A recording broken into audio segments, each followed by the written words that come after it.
Ele é zoólogo, vai falar aqui sobre a evolução e a origem do homem.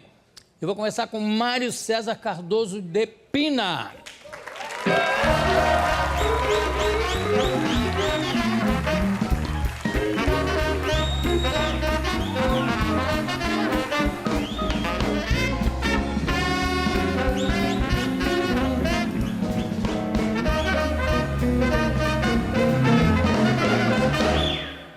Mário César, você é zoólogo... Olá, tudo bem? Tudo bom.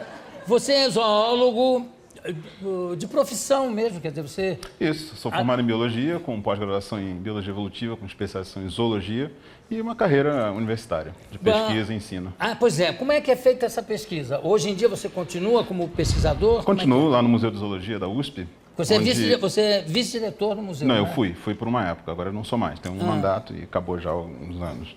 Então, agora eu sou professor titular do museu e tenho feito quase minha carreira inteira lá, né? Você viu a incrível Jornada Humana? Eu vi esse documentário, gostei bastante, muito bom. Qual é a teoria mais aceita sobre a origem do Homo sapiens? Olha, o Homo sapiens é uma espécie de primata africano, de grande primata africano. Nossos parentes mais próximos são o gorila, chimpanzé. Os primeiros chimpanzé, depois o gorila, né? Lembrando que chimpanzé tem duas espécies, muita gente não sabe disso. Né? Ah, é? Tem o chimpanzé que a gente conhece normalmente, aquele que se vê em todo lugar. E tem uma outra espécie muito menos comum, que é o bonobo.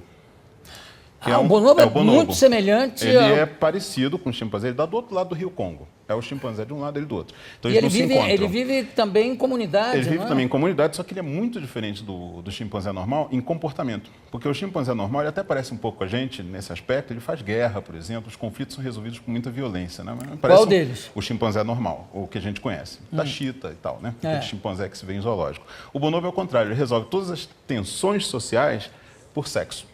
Pois é, ele transa o dia inteiro. Exato. E você acha que é mais diferente do que a gente? É mais diferente que a gente. Porque eles realmente resolvem todos os conflitos com base em comportamento sexual. Inclusive, quando você coloca bonobo em zoológico, é uma coisa meio embaraçosa, né? Porque as pessoas ficam vendo, ele é muito parecido com a gente, parece uma pessoa quase, né? Então você vê aquela coisa, os bichos fazendo o dia inteiro aquilo, né? Tem sexo oral, tem sexo de todo tipo que você possa imaginar. E sexo homossexual também, né? Não tem negócio rola de tudo. Pedofilia também, tem de tudo. Então é esse negócio ali para o público ver as criancinhas, as mães tapando o olho das criancinhas para não ver certas coisas, o que aquele macaco está fazendo com a cabeça entre as pernas do outro, esse tipo de coisa, né? Mas estão brincando, é uma brincadeira. Então, em zoológico, geralmente... não mas está comendo a mãe, né? Mas é brincadeira. Pois é, então é um bicho que em zoológico causa certos problemas. O chimpanzé normal é mais bem comportado. Né? Mas parece que... É mais ou menos que nem filme, né? Então, se aparece violência, não tem problema nenhum, né? Pode decepar 500 cabeças, é livre a classificação do filme. Agora, se aparece alguém pelado, aí é 18 anos. Né? Isso eu acho um absurdo, né? Cenas de sexo em potencial. O que quer dizer isso? É qualquer cena que está no restaurante, olha para outra, oi, tudo bem? Pois Aquilo vai rolar. Exato. Mas o negócio do bonobo também, eles se reúnem, se agrupam quase como uma família humana também, não é ou não? Sendo que é com uma vista bem larga, eles são um pouco diferentes, só vão transando. Eles são uma sociedade mais matriarcal, né? Eles não têm aquela figura do macho dominante, né? Eles têm uma hierarquia, como no chimpanzé e como na gente, mas já a hierarquia neles é muito matriarcal. É a fêmea dominante que dita as regras. Agora, não há uma hierarquia na evolução, ou seja, não é pelo fato de nós sermos seres pensantes que quer dizer com isso que a gente seja o mais evoluído. Não, de maneira nenhuma. Isso é uma das grandes concepções erradas sobre a evolução, que você encontra até às vezes em livros didáticos, em pessoas que deveriam entender melhor do assunto, mas não, elas disseminam essa visão errada de que a evolução tem uma direção, a evolução tem, digamos, um caminho pré-determinado em direção a alguma coisa que é o fim da evolução. Esse fim da evolução normalmente somos nós ou algo parecido com a gente, né? Isso não é verdade, a evolução é puramente ramificativa. Duas espécies se separam e cada uma delas segue seu caminho. E vão embora. Não tem propósito, não tem direção definida, tudo depende das circunstâncias locais. A gente tende a pensar que nós somos mais evoluídos, entre aspas, do que os outros organismos que coabitam esse planeta com a gente, porque somos nós, é uma visão puramente chauvinista, né? Se nós fôssemos outra coisa, nós pensaríamos outra coisa sobre isso. Então, e muita gente não sabe que, por exemplo, nós somos tão orgulhosos do nosso cérebro, né? Cérebro grande e tal, por isso que a gente domina boa parte do planeta. Muitos organismos têm cérebro grande também, até maiores que o nosso, né? Você vê, baleias têm cérebro maior, golfinho tem cérebro maior que o nosso. Muitos bichos têm, mesmo proporcionalmente ao corpo, o cérebro. Até alguns peixes têm cérebro maior que o nosso. Então, cada espécie segue a sua linha de evolução e não existe uma direção pré-determinada. A espécie pode estar muito bem adaptada ao seu meio, tudo perfeito, de repente cai um meteoro e extingue ela, acabou. Não tem... Mas a mão o mérito do homem, intrínseco dela não significa a mão do homem nada. também extingue muita coisa. A mão de espécies extingue outras espécies. Essa é uma das a principais, a mão das espécies extingue outras espécies. Claro. A invasão de espécies, por exemplo, introduzidas, extingue frequentemente uma biota já existente, bem adaptada ao seu meio. Então, isso é normal. Agora, o que a gente está fazendo com o planeta é que a escala do que a gente está fazendo é muito grande e muito rápido nesse momento. Né? Então, agora, esse é o perigo. Esse novo mamífero que descobriram agora, que dizem que é uma mistura de gato com urso... Isso foi a maneira que eles encontraram de fazer um pouquinho de publicidade. Na verdade, não é bem assim, não. Mas se fosse, quer dizer, o gato é que queria comer a ursa, porque senão a gata morria. Ia ter certos problemas. Vamos mostrar a foto aqui? No parto também. Muito bonitinho. Vai lá, né? para ver se ele não te come. Não come não, ele é desse tamanho, é pequenininho. Né? Você pode fazer Quer dizer que não tem nada a ver de ser gato com... Não, é só a aparência geral que o pessoal resolveu falar que era parecido com isso, para vender um pouco. Isso aí é parte de um grupo bem conhecido, é parente do nosso coati, por Olinguito. exemplo. É o mesmo grupo, é a mesma família de mamíferos do coati. Mas foi descoberto recentemente? Esse aí foi.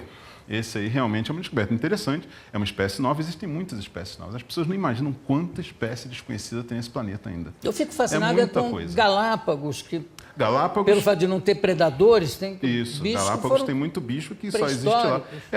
Eles colonizaram a ilha e, como é muito isolado, eles acabaram virando outra coisa. É assim que especiação ocorre, ou seja, a formação de espécie nova. Muita gente não entende como é que isso acontece, mas especiação não é assim. De repente, alguém nessa plateia grita, sofri uma mutação, especiei, cria asa e sai voando. Não é assim.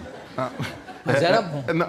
Pois é, os filmes não ajudam muito nisso, né? Na verdade, especiação é um processo populacional. Ele vai acontecendo na população aos poucos. Por exemplo, se houvesse uma guerra nuclear, ficássemos só nós no mundo aqui, isolados do resto do mundo, e esperassem 1 milhão de anos, se a gente não tivesse extinguido, a gente ia ser uma coisa bem diferente.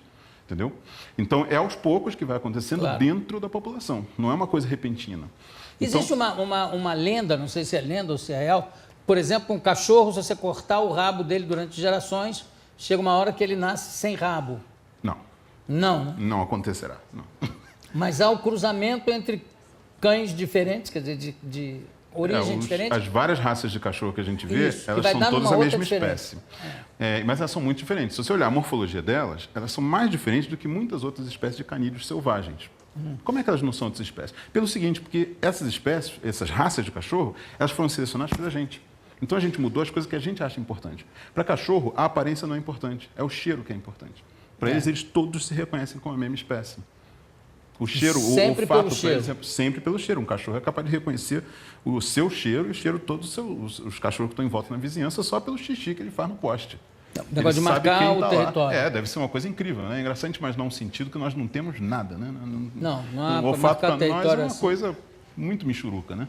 A gente percebe algumas coisas. Para um cachorro, não. Um cachorro que, se você chega em casa, reparou, não sei se você tem cachorro, mas você chega e vem cheirar seu pé.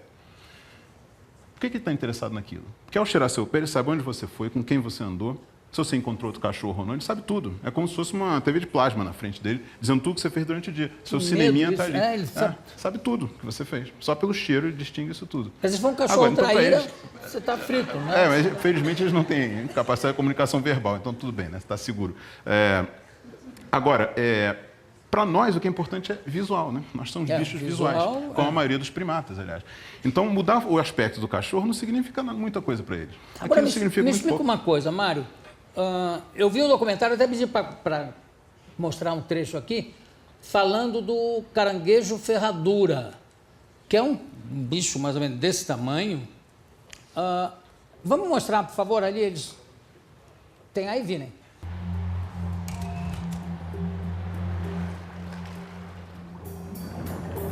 $400 million years ago, the first land animals pulled themselves out of the sea.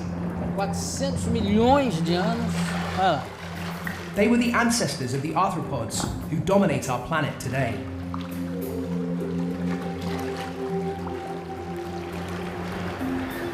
And each spring, on the highest tides of the full and new moons, a similar spectacle still occurs. These are horseshoe crabs, some of the most primitive arthropods alive today. They're here to breed. The males are 2/3 the size of their mates and cluster along the water's edge as the females arrive.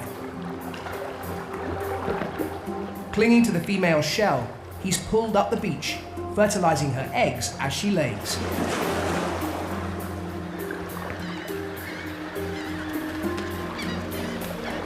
Então, ok, aqui já dá para eu perguntar. Porque eu vi um documentário sobre isso na BBC, que mostra documentários incríveis. Que chega as fêmeas chegam na praia e, de repente, vem assim 100 machos e começam a semear, quer dizer, a sapecar esperma em cima daquela fêmea, quer dizer, acontece uma verdadeira suruba, são 100 para uma, coitadinha, que é para não ter erro, quer dizer, ela vai sair dali grávida. Voltam, os que conseguem, que não estão exaustos, voltam para o mar, mas não são todos, muitos morrem. É impressionante isso, como é a coisa da natureza, que é a preservação mesmo da espécie, né? Quer dizer, para não ter erro, acontece aquela surubada na beira da praia e aí não tem como ela escapar, né? Isso é uma característica de todo animal, né? É, só você pensar assim, nós, hoje em dia, todo mundo aqui nessa sala, a única coisa que se pode dizer sobre a nossa linhagem evolutiva é que nenhum dos nossos ancestrais diretos deixou de se reproduzir, desde a origem da vida. É claro. É uma longa linhagem. Você sabe que é por isso que eu não entendo o negócio de teoria criacionista, pelo seguinte, eu acho que é um milagre muito maior, uma força criativa, um Deus, que de repente cria uma célula dentro d'água e que de repente vai se transformando tanto em borboleta, quanto em elefante, quanto em gente. Eu acho que isso é uma coisa muito mais, um milagre muito mais espantoso do que chegar e fazer o homem de barro, como ele não tem umbigo, faz um buraquinho pelo amor de Deus, né? Mas é realmente... Também eu concordo. E nos Estados Unidos tem faculdades que obrigam a ensinar as duas coisas como se a teoria da evolução ainda fosse teoria, e hoje em dia não é, né? Ela é teoria provada. No sentido de qualquer coisa científica é teoria, né? A ciência é feita de teorias. Se você me perguntar qual é a diferença principal entre religião e ciência, é que a ciência não tem verdades absolutas. Tudo é questionável. Então você sempre tem dúvidas sobre as coisas. Isso é teoria. Teoria científica é assim. Quando você diz o que é descrever uma teoria de uma hipótese, uma teoria é um corpo de conhecimento concatenado, logicamente concatenado, que explica uma parte do mundo. O que é uma hipótese? É um pedacinho dessa teoria que vai prever alguma coisa que você ainda não conhece e você pode verificar. É isso. E o que é fato? Fato é uma coisa mais popular, né? Eu gosto de uma definição de fato que é o seguinte: fato é uma afirmativa tão corroborada por evidências independentes e numerosas que qualquer discordância dela normalmente é sinal de burrice. Ou de maluquice. Ou de maluquice, ou de má intenção, né? Tem várias coisas. Você falou do negócio eu acho que o ser humano também é a espécie dominante do planeta pela capacidade de comunicação verbal e, ao mesmo tempo, de andar. Enfim, tem várias características que fazem com que seja a espécie dominante no planeta. Eu acho que a principal característica dominante, aí a gente tem que ver também, dominante em que sentido, né? Em que plano? No nosso plano de ação, realmente, nós somos. Agora, quem domina o mundo mesmo é a bactéria, né? A bactéria que domina o mundo. Claro. O que Mas tem você de perguntava bactéria... para o Wagner, que ficou no hospital agora em Vancouver. No caso, foi vírus, né? Porque gripe foi vírus. Eu ia até falar disso, porque os vírus estão sempre evoluindo, né? A evolução em tempo real é vírus. Vírus, bactérias, são essas coisas. Porque o tempo de geração é muito rápido. Então, você vê todas as mudanças acontecendo. O vírus da gripe, todo ano aparece uma cepa nova. Como é que aparece? Eles se recombinam, geralmente na região da China, em que tem muito porco, pato, galinha, gente, tudo junto, numa relação de porco e higiene, passando para lá e para cá. Os vírus se remontam a partir de pedacinhos do genes desse e infestam o mundo inteiro. Agora, mas o homem terá um dia a possibilidade de dominar as bactérias, ou não? Eu acho que não, acho isso. Nunca. Os vírus também não. Também não. É muito difícil. Ainda mais que nós dependemos deles, né? Assim, A claro. gente sem bactéria não vive, a gente sem vírus não vive. E não se conhece sequer a diversidade dessas bactérias. No nosso braço, entre a mão e o cotovelo, tem 500 espécies de bactérias vivendo na nossa pele, e do cotovelo ao ombro tem mais umas 600 ou 700. A maioria desconhecida e são diferentes as daqui e daqui. Num prato de comida, quantas tem? A população, um prato de comida quente ou frio? Os dois. Se for os muito dois. quente, aí não vai ter nenhuma viva. Mas vão ter os esporos, né? Olha, num prato de comida deve ter, digamos, uma ordem de grandeza, ou seja, mais 10 vezes mais do que toda a população da Terra em bactérias. Um prato de comida morno ou frio. Num sanduíche Na sua de boca, pernil na nossa do- boca, do nesse botequim. momento, eu suponho que você não tenha escovado os dentes nos últimos 10 minutos, né? Como eu também não. eu não escovo só de aconteceu. 15 em 15. Pois é, só eu também. Então tá bom, só de meia hora. Então, Pois é, então, na nossa boca agora, a população de bactérias é maior do que a população humana da Terra. São vários bilhões de Quer bactérias. dizer, se eu der uma cuspida aqui, estou matando, fazendo um Você genocídio. está fazendo genocídio de bactérias. Mas elas não se importam muito, porque elas vivem bem pouco, né? Então, Mas sanduíche de botequim de pernil, aquele que é mais gostoso que você faz em casa, que tem bactérias que em casa você elimina. não Então elimina, o gosto tá não tudo é lá, igual. Tá tudo lá. Não, você vai comer do mesmo jeito, né? Mas o sim, gosto você é acha mais diferente. gostoso, é a bactéria. Não é a mão de quem faz, é a bactéria. É um bom tempero. É impossível a gente ter essa ilusão de que tem coisas higiênicas e assépticas. Isso não existe, né? Nem ambiente cirúrgico tem. Muito menos que você come. Seu sistema imunológico dá conta. Uma coisa que muita gente não sabe, mas descoberta mais ou menos recente, o nosso muco respiratório, todo mundo sabe que o muco pega as partículas do ar, né? E prende elas ali para que não entrem direto no seu pulmão, para que tenha alguma proteção ali. Aquilo lá, quem cuida, não é o seu sistema imunológico. Quem cuida desse muco é uma população de vírus que comem as bactérias. Quer dizer, comem no sentido de um vírus, né? Ele injeta material genético nele. Então, aquele muco está cheio de vírus especializados em atacar essas bactérias que vêm no ar. Então, quem defende nosso sistema respiratório Estão fracos é ali vírus. no Wagner e em mim também, que pegamos uma gripe que esse Pois é, bichinho não deu. alguns passam. A maior parte da gripe entra, na verdade, pelo olho, né? Porque você aperta a mão de alguém gripado. É, vai a mão pelo olho. Bom, nós estamos terminando esse papo aqui, eu vou direto para o ambulatório, fazer um exame geral. Eu quero agradecer demais a sua presença. Eu conversei com Mário César Cardoso de Pina, que eu vou voltar a chamar aqui só para saber mais dessas coisas. Eu fico muito assustado com essas coisas, mas enfim, muito obrigado. Aliás, o Michael Crichton, que tem uns filmes assim, e livros, aliás, tem livros que falam muito disso, o Enigma de Andrômeda. Nossa, você já leu o Enigma de Andrômeda? Já li o Enigma de Andrômeda. As bactérias são importantes. Esses livros pegam esse ponto importante. As bactérias, na verdade, é biólogo que dominam. também, então quando ele fala ele também fala com conhecimento de conhecendo causa. as coisas Aí, mais interessantes. Fantasia em cima. Muito obrigado, Mário. Daqui a pouco a gente volta. Obrigado.